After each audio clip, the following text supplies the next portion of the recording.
I'm the problem. Yeah, Noah is clearly not me. I'm Obviously. so good. Everybody loves I'm me. sorry. Nobody finds me annoying. Actually, I don't know. Nobody's given feedback as to whether or not one of us is annoying or not. But Fair enough. in my On head, the internet, I don't know in person. I've heard some people say some stuff. in my head, I'm the annoying one. It's just like, man, I wish the Joey would shut the fuck up. But who knows? Maybe someone out there is like, yeah, you know what? I think he is right, and it's my mom. Not even her. She doesn't listen to the Like show. fucking Noah. He just sits there and says something sometimes. He's got like a low voice and thinks he's cool. Yeah. Him and his, like, Him and his social anxiety. And yeah, what a freaking loser, am I right? Speaking of losers, welcome to I Don't Know. welcome to us. Welcome to us talking. This is I Don't Know Though. Noah, this is the show where we help people on the internet. They write into us. They've got these problems. They're in places that are just like sticky, gooey, dirty, nasty. And we are to help them out. We're supposed to help them? Is that what we've been doing this entire time? We're supposed to help them or make fun of them. That's what you've been doing. We're I haven't supposed been to- helping anyone. We talk about their problems. How about Okay. that? There you go. It's not an advice show anymore. It's a react channel. So today, how about we do a itinerary again, where I give you kind of a couple options and you tell me what you think. Uh-oh. So we have someone who's mad about their friend's child being fat. We have someone with a titty problem. And we have someone who needs advice with depression and school. I am here to open up some old wounds, so let's hear about that fat child. All right, fat child. What are you talking? You are not a fat kid. I want pictures. Okay, here we go. Ready? My friend seems to not notice that their toddler is obese. Should I tell them? So my husband and I are friends with this couple. Both of them are nice and smart, reasonable people, but it seems like the fact that their 3-year-old weighs over 50 pounds and continues to eat nothing but pizza, donuts, and ice cream on a regular basis doesn't bother them at all. I've spoken to the mother on the topic without giving my opinion, and she says that the doctor says that the baby is in good health, so it doesn't matter that she's a little bigger, which seems odd to me. She also claims that on the BMI scale, the child is within the normal range, and this cannot be true. According to every BMI scale that I've seen, the child is not even overweight. The kid's obese, and it shows. But the family doesn't seem to make adjustments to her diet or encourage her to exercise or move around more. Now, I would never give my opinion on anybody's parenting style. That's none of my business, and if I'm being honest with myself, neither is the child's weight.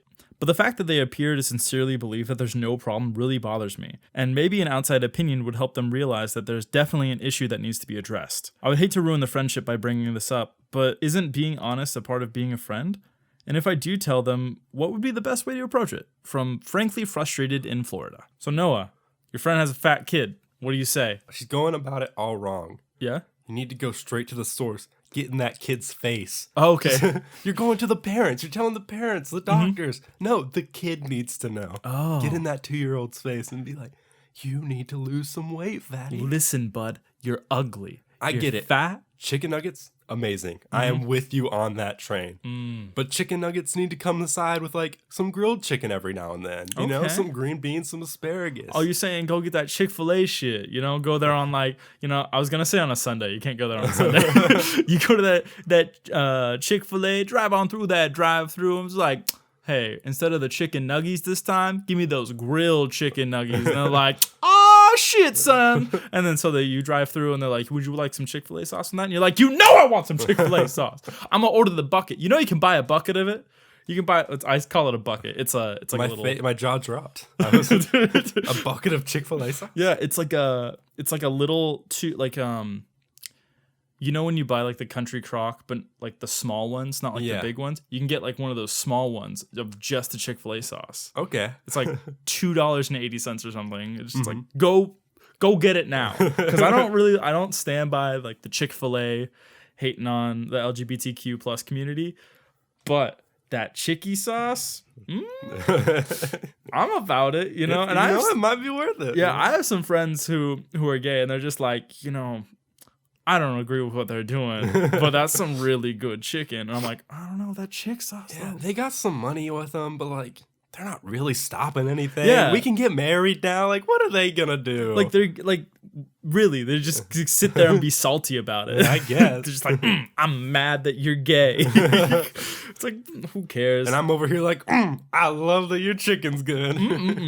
But what was I saying? Oh yeah, get the grilled chicken nugget. Don't get the Chick-fil-A sauce because that is full of just stuff that's bad for your cholesterol. Well, now you already warned him about the fucking tub, so now the kid's gonna go eat a tub of Chick-fil-A sauce and not get the grilled chicken. He's gonna be eating that like pudding. He's gonna. Oh no. He's gonna go in that bad boy. I don't like condiments a whole lot, so just imagine you just like spoonfuling anything into your mouth. It's just. Dude, it's just like eating orange mayonnaise. This kid is going to be fatter than ever before because of this advice. But that won't make him worth any less. This kid is a gem. This kid's perfect. Let the kid be fat. Who cares? You're only 3 once. Yeah. Like, I would like to be fat and happy. Like, the fact that I have a few extra pounds makes me feel less happy just because I look in the mirror. I'm like, I can like turn my belly button to look up at me, and I don't really like that. But yeah, I mean, I think if their doctor says it's okay, you know, like there's a point where your child is, you know, morbidly obese and you should do something like get them checked for a pituitary gland issue or whatever.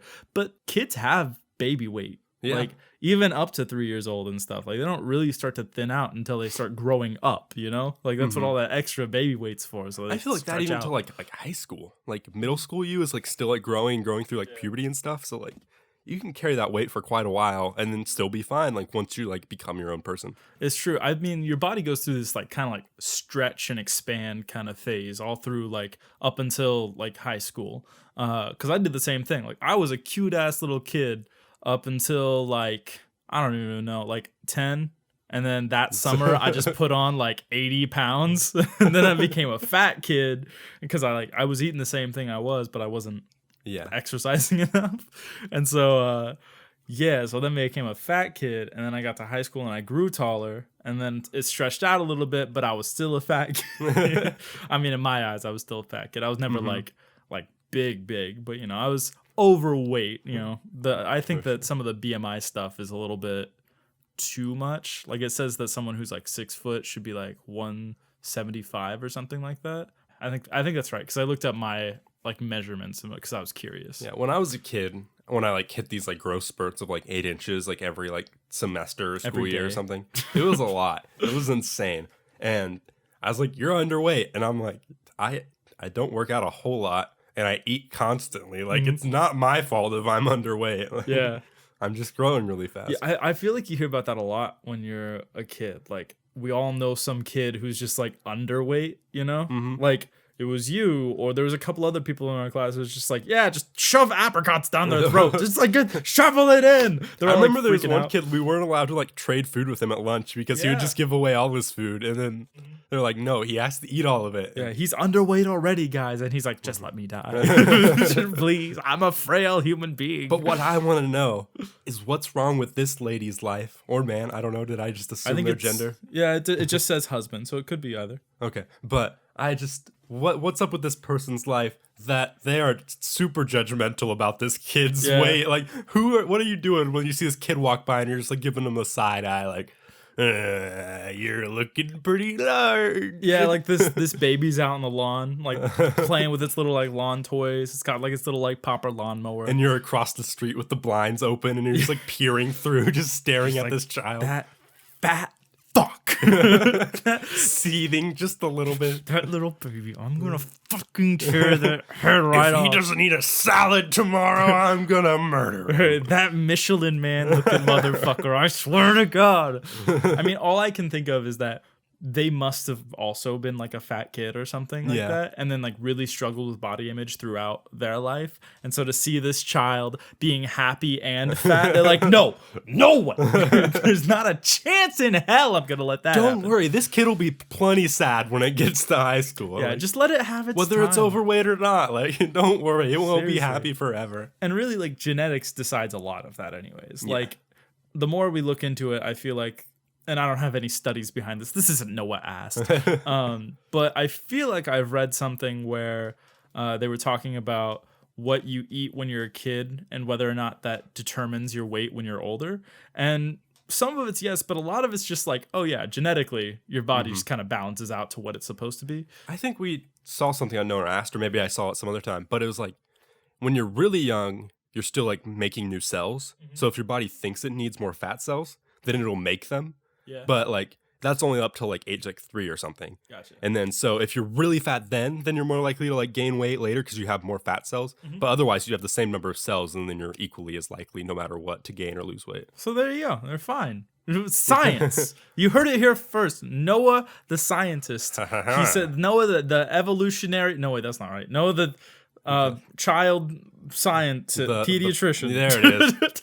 Podiatrist. The proctologist. The proctologist. The proctologist for babies. The pee doctor. Wait, that's something different. Wait, what's that one? That one's urologist. Yeah, urologist. He says that this baby is fine.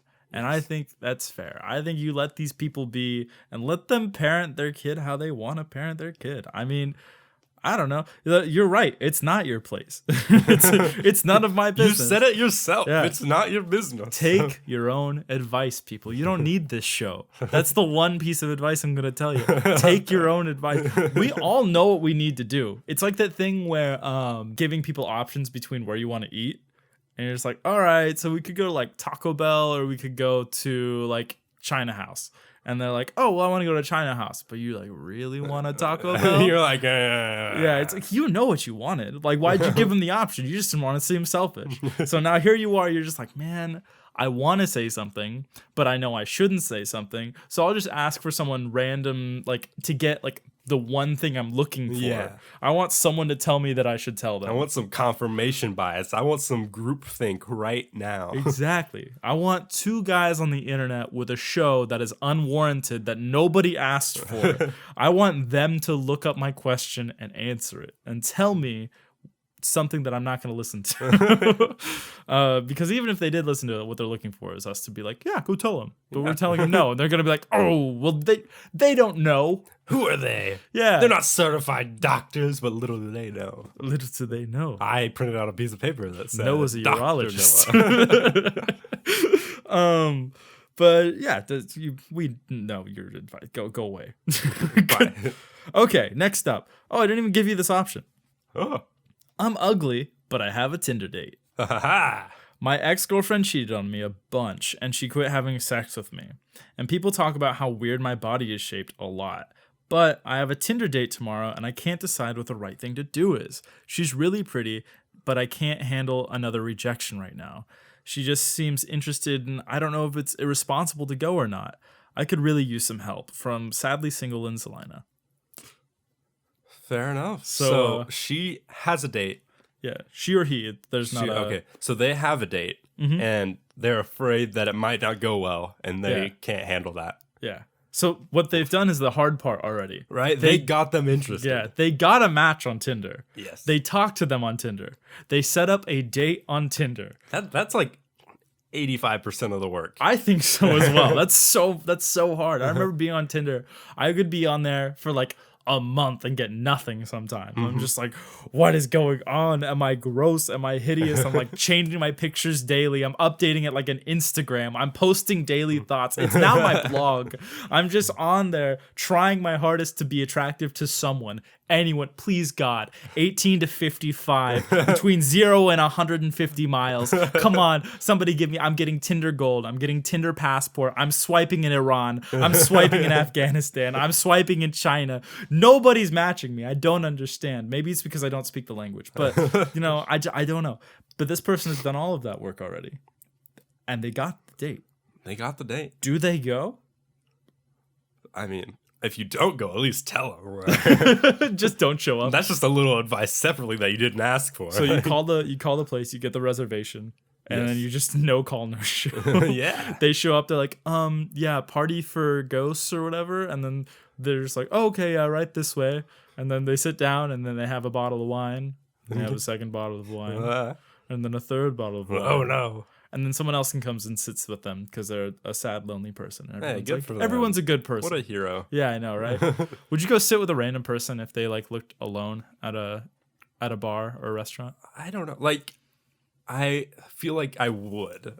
My brain says, yes, Noah, you would help that person out. Of course. But in reality, if they're just sitting there alone, I'd be like, well, maybe they're waiting for someone. Maybe someone just went to the bathroom. I wasn't paying attention. Like, I don't know. Maybe they wanted to be alone. All right. So you've been stalker adjacent watching this person all night. They're by themselves. What do you do?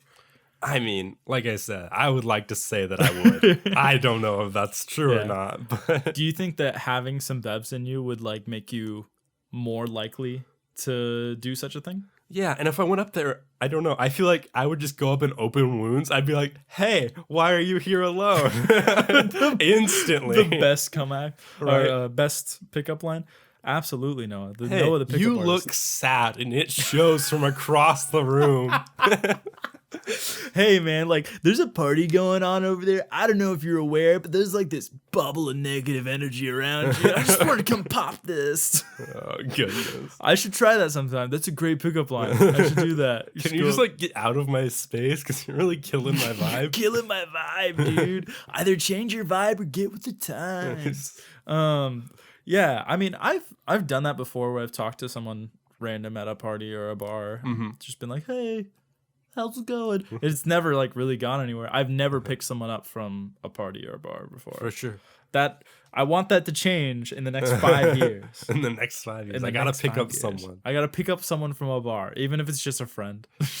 Flash to 5 years later, you've been in like a strong, healthy relationship, and you're like, I wanted to be alone, so that way I could. I get a divorce. There you go. I lose the kids. You got like 3 months to do it, and you're like, you know what? I got a divorce. I'm sorry. I gotta do the what was that really bad movie? I gotta get a hall pass. I don't think I ever saw that movie. Oh, it came out in like the same like strain as like The Hangover and stuff. Okay. Where it's like, yeah, you've got a week hall pass from your marriage or whatever. Okay. It's like, yeah, I get to go do stuff and shenanigans, and I'm sure it's like whatever, where at the end they realize, oh yeah, I'm happiest with my wife. It doesn't matter. That's boring. It is boring. Go out and fuck some bitches. So would you? Okay, so we didn't help this person. we did not. I mean, we don't help most people. To be fair. Okay, so they're self-conscious about their body, and people tell them their body is shaped weird. How do you feel about that? That is weird. Like if you go out and tell someone their body's shaped weird, like you're an asshole. You need to get new friends, I Right? think. I guess. Like, go and find some better people. I don't know. I would say that's like, what an awful friend, but my mom does that to me sometimes. Oh God, my mom used to do that to me as a kid. I feel like that's why I have such terrible body issues. Because I'd like be sitting there just doing nothing, and my mom would laugh, and she'd be like, "Look at your rolls," and I'd be like, "Oh God, no. I have rolls." Right? And then I'm like, "Mom, I'm 12. That is detrimental to my mental health." Oh man. I just feel bad for my sister because at least I had like a sibling around to be like, hey, this is some bullshit. And yeah, she's just all by herself in the house with a crazy woman. My mom's been through 3 of us and on to my sister. Like, right. And I like would be there for her, but that would take like effort and like a connection. So. And like my sister's weird anyway. Like, and her body's shaped weird, so like I don't want to be seen with her. She's got a weird haircut and a weird face. She's a real gummy horse girl. I mean, hey, I think that there's someone out there for everyone, and I think I have weird proportions, and I still get dates and like have gone out with people, and I'm seeing someone currently. So like, I think that it doesn't matter what you think of your body, as long as you can find someone else who will like assure you of your for sure. Like, and if you go on this date and like they don't love you or something, first of all, it might not be because of your body, but even if it is because they don't like your body, like how can that hurt you anymore? Like you're already kind of hurt. Like let's just say that's like, oh, I'm already at bottom, can't be hurt anymore, might as well go out there, I can go up. You're telling this guy he's got nothing left to lose, or he or she has I was lose. trying not to say that, but like, listen, bud, you go out there, even if they hurt you horribly, nothing can hurt worse than knowing that you weren't good enough in this last relationship and that they had to augment. See, what I'm saying is like, you're not at Bedrock. This is a Minecraft server. You are not at Y0. Okay. You're at Y10 right now. You got some room to fall, but just tell yourself, I can't go below Y10. So okay. In reality, you're not at rock bottom. But if you tell yourself you are, then like that's your little like confidence boost that it's like, oh, I have my safety net right here. Of course. And then you go out on this date. It goes terribly. You lose that safety net. You're at rock bottom. You cut right through that safety net. You're a trapeze artist who had nothing, and you just splat on the ground. Yeah, I mean, I think that there is a strong possibility this date will go just fine. Yeah. Like, most of my Tinder dates didn't ever go, like, bad. Mm-hmm. I only ever had 2 of them that were memorably bad experiences. And that's out of, I'll just ballpark it, like 50 dates. Okay. So, that being said, if you're a nice person, they're going to be a nice person back to you. And what really ends up deciding whether or not this is like works out is if they text you the next day or not. Because like that's what's always kind of happened to me is, all right, we go out, we had this date, we talked, we had a nice time, we made conversation, and either it clicked or it didn't. And that's kind of what it's about. So go out there and get some clicks, my guy or girl, and be a better person. I don't know how long we've been going, but last time we went like super far past midway of the podcast, so I'm just gonna call it here. We're gonna go and pay some bills, Noah. Okay, pay some bills. What's wrong with the sweaty ass? He can. And welcome back from the end, everybody. Oh no, I was just waiting for something. So Noah, do you have anything that you learned this week? Actually, I said I was going to start out, so I can start out if you want to, because I learned stuff. But did you also learn stuff? I learned something, yes. Okay. This week, I learned, since this show's about me, obviously, the host who talks the most, I learned... Actually, I refute that. Okay. That's it. All right.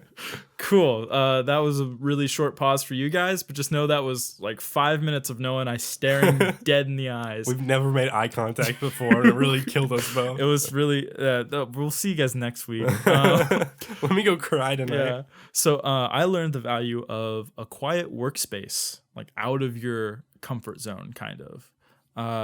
So you've been doing this thing where you don't work on your computer in your room. You'll go out and you'll sit like in our dining room on the table. Yeah, and that's been like something that I've done for a long time, and just not here. Yeah, and I just thought it was like whatever, it's okay. It's a thing that Noah does, I guess. He has a desk in his room. I don't know why he doesn't use it, but whatever. So I started doing that this week, just because my room gets hot fast, and so I was like, I don't want to be in here with like my computer on and everything. So I just took my laptop, went and sat outside of my room and started working. And I found it so much easier to focus and get stuff done when I wasn't like in my like comfort zone. And so I just like sat, and I think I worked on a D&D campaign for like 3.5 hours. And I was like, wow, I got so much done. So what I'm hearing is Noah was right. Noah was right. Yeah. Because I look for that very often. I know you do. You're like... I'm striving for it. I'm like begging you. You're like people who are like want to believe in aliens or Sasquatch like so bad. And I see like a shooting star and I'm like, that's it. That was one. And I was like, I don't know, dude. I feel like a lot of stuff hits our atmosphere every day and burns up before it hits the ground. And I'm like, no. But no. So I learned this week that Noah was correct and that you should get out of your comfort zone. All right, easy there, bud. I mean, I've heard it forever, honestly. Like a lot of Hollywood writers and stuff that I've heard on podcasts and on YouTube or whatever, they always say, try and find a space that makes you uncomfortable so that you can write better, because then you have less distractions, because then you focus on what you are comfortable with, which is your pen and paper or your laptop or whatever. Yeah, I know some people who like write books. I've heard of people who write some books. I know no one who has enough motivation to write a book. I've heard of some people who write books and they like go to an office space every single day and like rent out this place and like spend money to write their own book when they have a place at home that they could theoretically do it. And it's because like the act of like getting dressed, going somewhere, saying that I am dedicating this time to doing this and not having the option to do anything else is like really beneficial. And I think even just the little act of moving to the kitchen and bringing your laptop with you is huge. Yeah, no, and I think you mentioned getting dressed and going. That helps me a lot too. If I take the effort to get up and not just like put on like a shirt and shorts, but I like put on pants and I put on a shirt that I tuck in with a belt, and maybe I even put on a tie, or it's just like a polo or something. Like the act of putting on something that like feels like a job, like puts me in a mindset where I'm more likely to be working and focusing on work and getting more done. And I think like there's a lot of good things to be said about like the placebo of that. Like you're not doing anything. It doesn't actually help you, but it feels good. So that was my advice. And I think that more people should do it and like go out to coffee shops. I think that's what I'm going to try next week, is I'm going to try and go out to a coffee shop and write.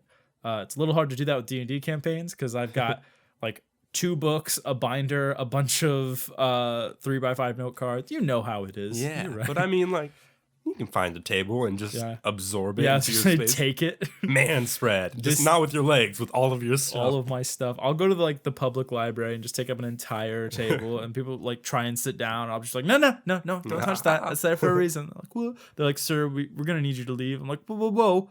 I pay my taxes. They pay for this public library. This is my table, motherfucker. And they're like, sir, you can't curse in here. This is a public library. You're like, I pay your salary. And they're like, shh. I pay your salary. That's what I thought. That's them telling you. You can't tell me what to do. I'm being quiet because I chose to be quiet. Hey, I'm being quiet because I chose shut to. The fuck up. Get out. I thought you said you couldn't curse. Shitting. You can curse, but I can't curse. Shh. Shut up. Okay. No, what's your advice this week? Or what's something you learned this week? So, what I learned this week playing some D&D is that sometimes you just gotta let someone else take the reins. And in my campaign, we were all kind of confused on what to do. And so I was just like, hey, DM, this is your NPC that you control and choose all the words for. What does this character think we should do? Yeah. And it's like, you know what? Like, even though it kind of takes us out of the experience sometimes, it like got us to where we needed to go. And I feel like that's kind of a bigger life lesson of just kind of, even if it's a little uncomfortable, let someone else take control and it'll just get you where you need to go further, even if it's not the way you wanted to do it, or if it's not the most like enjoyable experience. Sometimes just getting to the end is what you need to do. Yeah, I think there's a lot of value in that, and just learning that it's okay to ask for help. Like, I know a lot of people who will never ask for help, like especially in environments like grocery stores or anything like that. They fear going up and bothering someone who is working, like they are hired to be there and do that specific task. Which is kind of funny because like when I work in retail, when someone asks me where something is and I know it, I like am like kind of happy to be able to help them. I'm like, wow, I just made your experience a little bit easier, and like I felt like I actually knew how to do my job because I knew where something was. And like, no, that's just you being tricked into being happy as a cog in the machine. You're working for the man. What you're doing is a menial task that means nothing, and you should feel bad. So I shouldn't be happy. No, I'm not saying that. You should be happy, but like just happy, but just also understand you're a cog. Understand the man is keeping you down. Just know that like where you sit, and that even though you're a man, there's also a glass ceiling for you, and it sits at retail. No, but yeah, like they fear doing that at all. And I think learning the value of it's okay to, you're not really bothering anyone. Someone can very easily just be like, oh, sorry, I've got something to do. You know, and don't let that affect you, because that person never thinks about that again. They're never like, they're not like, oh man, that fucking random person who came up to me and did that thing. An asshole. Yeah, how dare they ask me? Calmly walking up to me and saying, excuse me? Yeah. Do you know where this is? Fucking bitch. I can't believe that. I can't fucking believe Cheryl. United States is falling into decay. That's why I should have moved to Canada. This is what happens when you let the lower class out. Anyways. But yeah, I think that's a really good one, Noah. I appreciate that. Thanks. And you know what? If you guys have anything that you learned this week and you want to just talk about it, you guys should hit us up on Twitter at Humorish_TM. And just, be like, hey, this week I learned. Hashtag this week I learned. Let's get it trending. All 30 of you. Hey. Let's do it. Hell yeah. We'll make an impact. But, let's start a conversation. It'd be cool. Moving on. We don't have any transitions or audio cues yet. Hopefully we get to 5 seasons from now and we have all those, and someone goes back through and starts listening. They're like, wow, seasons 1 through 3 were really trash. So I have this person who has asked us very simply, can you wake up with a titty in your mouth? If yes, how often? Doesn't matter whose titty it is, just answer it. This is from Tongue Tied in Tallahassee. Well, yikes. That gives me nothing to run off of. Yes, it does, Noah. Can you wake up with a titty in your mouth? Yes, you can. It is feasible. It is feasible to do such. Have you ever woken up, or do you feel comfortable knowing that your mother has listened to at least one of these? At least one of these. I still wonder. I'm like, did she get like forced to do that? Was there like confused? A terrorist in her house? No, I'm telling you, your dad listens to I Don't Know, though. Your mom listens to Noah Asked. Jeff, really? Hi, Dad. Hey, what's up, Jeff? I like Jeff. I like the idea of Jeff. I like your just like your simple pause. And you're just like, Jeff, good man. Yeah, that's my shout out. This is my shout out to all my Jeffs, but specifically the one Jeff. You know who you is. So, do you ever wake up with a titty in your mouth? Have you ever woken up with a titty? I don't think I've ever woken up with a titty in my mouth. I have come close, but I've not had it in. Yeah, I'm not saying it's not feasible. Like the opportunities come up. Don't get me wrong, but like I feel like I don't chew on stuff in my sleep enough, or like I feel like to have a titty in your mouth while you're sleeping, there has to be some act that leads to that. That is either you with your mouth muscles grasping for something, or them with their body muscles nefariously just shoving a titty in your mouth. Yeah, I guess I imagine like you just like fall asleep like on top of another person, and that's how that would happen. But like, I guess I can see where like, oh, you wake up with the titty in your mouth, and it's like, oh, I was like searching for it in my sleep. I don't think I would do that personally. Yeah, I'm never searching for something to suck on while I'm sleeping. No, when I'm trying to sleep, usually I'm trying to get as far away from other people as possible. Yeah. I do that thing where it's the cuddle fake out. Where if I'm sleeping with someone, it's like, yeah, you cuddle with them because they like cuddling, and so you're like holding them until they fall asleep, and then you like do like the slide away and just like the turn around to where you're actually comfortable. You're like, I don't like sleeping on my left side anyways, so you just turn on your right.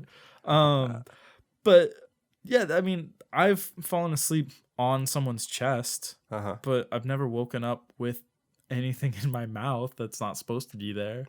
Yeah. So if they woke up with a titty in their mouth, either they were going for it. Do you think it's their titty? Their own titty. Yeah, like they've got giant titties. They've got tiggle bitties. Tiggle bitties. That's a possibility. I guess that would be a lot like less nefarious. Like I feel think like it's more feasible. Yeah. Like, and just seems like harmless and like wholesome. I mean, it seems feasible to someone who doesn't have boobs. For someone who's like I don't know how that works. Like if you have big boobs and you fall asleep and you're not wearing a bra, you're also not wearing a shirt, I guess, which is fine. That's what I do. I don't know how that works. Like I don't know if there's like rules You've against heard our Twitter. Contact us. Tell us. Is it possible? Go send pics. Don't do that, please. Please, I really don't want that at all. Right. So I will say, no, it's not. Well, okay, no. The question is, can you? Not, is it often? So I will say it is possible, but not plausible. Or not probable. How about that? There you go. Yeah, I was like, no. Plausible isn't the word. But yeah, it's possible, just not probable. What's the thing on Mythbusters when they like it was confirmed, denied, and what was in the middle? Is it plausible? Busted. Yeah, I guess confirmed, busted, Yeah. or I think it's plausible. It might be, yeah, plausible. Yeah, what a word. That's what you would say. Can we say it 10 more times until it doesn't sound like a word anymore? Plausible.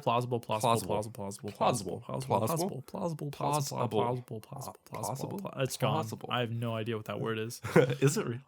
What? Who? What word? Huh? I really need advice on how to get all A's with depression.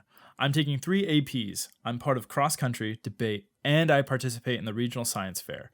And I have 4 other accelerated honors classes on top of that. I am extremely depressed and anxious all of the time, and I literally cannot do anything without giving up first. It's so hard to do anything. It even seems impossible to find time to eat.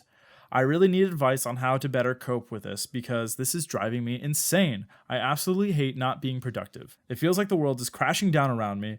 And if you've struggled with this or you know some good tips on how to get past this dilemma, please let me know. I need all A's in school this year and I just started and it's already too much. This is from Anxiously Angsty in Alaska.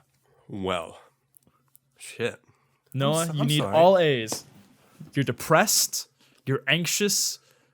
Imagine for a second. Sorry. Imagine. I don't have to imagine. I'm pulling right from the memory banks. Short-term memory. What do you do?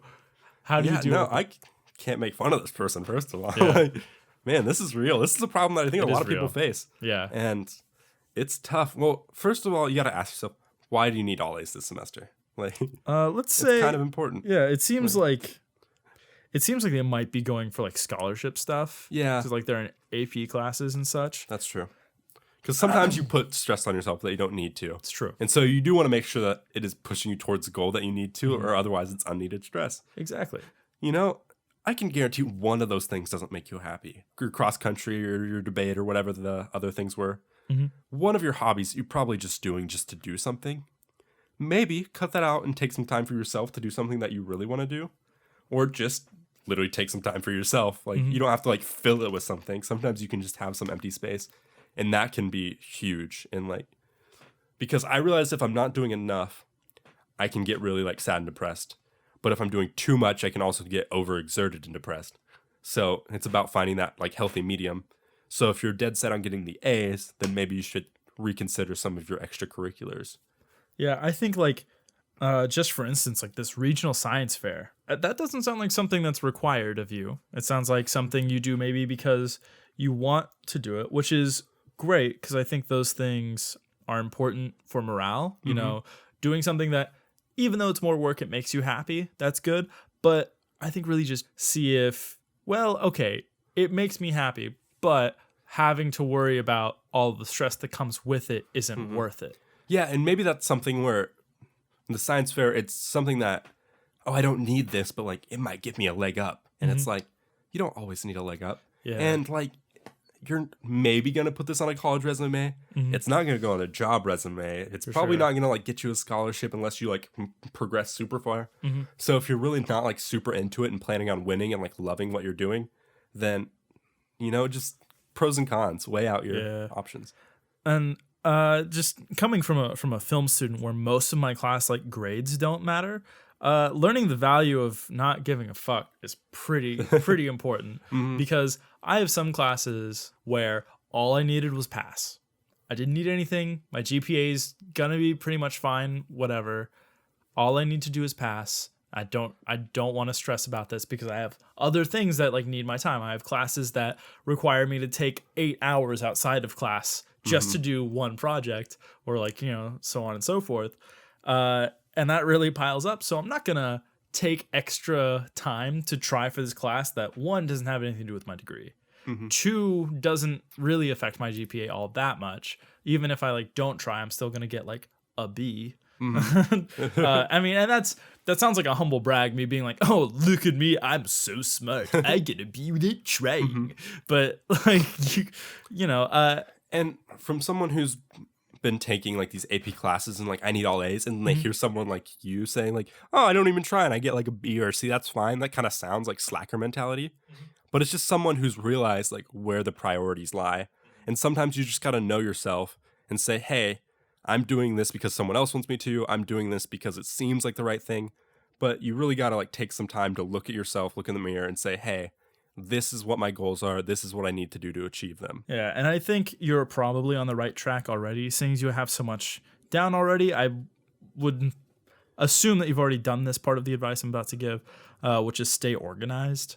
Get yourself a Google Calendar. It's free. It's available like everywhere on every device, and I hella suggest it because I've used it for so many things, not just like my own personal stuff, but like when it comes to producing projects that require a lot of eyes, where it's like, hey, I need to know all of your schedules and I need to know where all of you fit and like to put in time, like that's free spaces for all of us. It's great for that kind of stuff too. So get organized, get yourself a Google Calendar because it helps to just look and know exactly where your time is going. Man, it's crazy. Like, I know Google doesn't need us to advertise. Oh, for sure not. The availability but you can like, sponsor us if you want, Google. Right, please. You know, Google AdSense. No, yeah, the availability and the sheer convenience of all of their apps and stuff, just being able to pull up on all of your devices is so amazing. So just if you don't utilize it, if you're working with like Word documents and stuff like that, like check out a Google Doc. You don't have quite all the bells and whistles, but you can use it anywhere. Yeah. So. And I don't really need all the bells and whistles, like just as a person. Like some people do. Some people like some of the.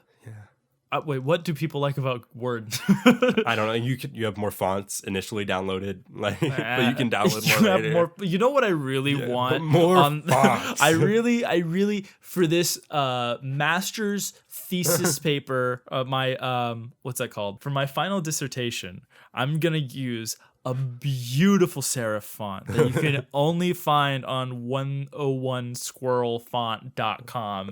And you have to buy it for commercial use for $60. And you have to pay for it every time. That's the perfect font. And I can only use it on Word. Yeah, but like, I don't know. I kind of like PowerPoint as opposed to slides. Yeah. And that's something where bells and whistles are a little more apparent because there actually is a lot of like motion and stuff that can happen in PowerPoint.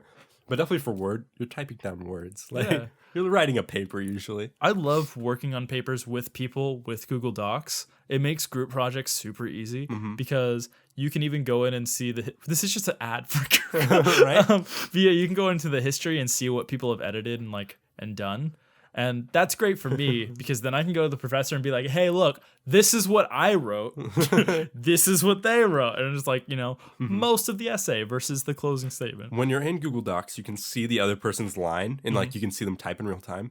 What emotion does that give you when you see like someone else pop in and start like typing? Fear.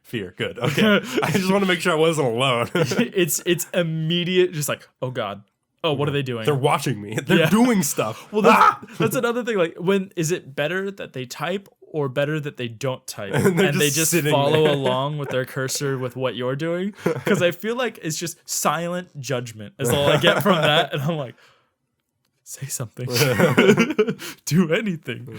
But yeah, get organized, figure out what matters in your life. If you want to prioritize your A's and everything over social life and everything else, then you have to still find time for you in there. Definitely. Nobody is a robot. You have to have a break of some sort just mentally. Find some time to meditate, find some time to just chill and watch movies and eat froyo or, whatever.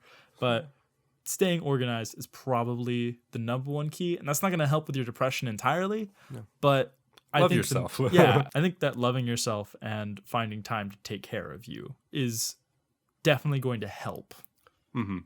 But yeah, and you know what else will help, Noah? Subscribing to Humorish. That's right. We can be your 30 minutes of joy, and you can do that while you study, while you drive, while you're doing anything. Yeah, we are there for you. This podcast is perfect for your commute. It's perfect for when you're making love. It's perfect for when you're cooking dinner. It's perfect for right after your mom's funeral. Well, okay. I don't know about cooking dinner. Like, okay. Well, I kind of got to be in the moment for that. That's true. That's more of like a D&D podcast thing for me, honestly. Yeah. But so, no, go to Noah Asked for that. Oh, for sure. It's a Noah Asked podcast. Don't recommend a D&D podcast till we have one. Oh, right. Yeah, the person in 5 years is like, but they have one. It's the number one on iTunes. I don't wish. Get my hopes up. My heart is breaking already. But yeah, go ahead and give us a subscribe. Follow us on Spotify so you guys can see it every week. They have a sweet little podcast tab now. I would say give us a review on iTunes, but iTunes still doesn't like us. They're still being big old dummy dumb. So we cite our music and everything. Yeah. So if anybody knows how to fix that, you can go ahead and hit us up. What's the email, Noah?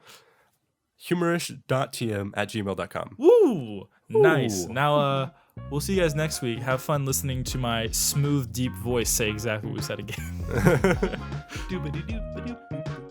Hey everyone, thanks for listening to this Humorish podcast. You can email your questions to humorish.tm@gmail.com to get on the show. You can also find us on YouTube or on Twitter at humorish_TM, or use the hashtag IDKTHO. That's the name of the show. The podcast music was Marigolds in May by Jamie Bathgate. Thanks for listening, guys.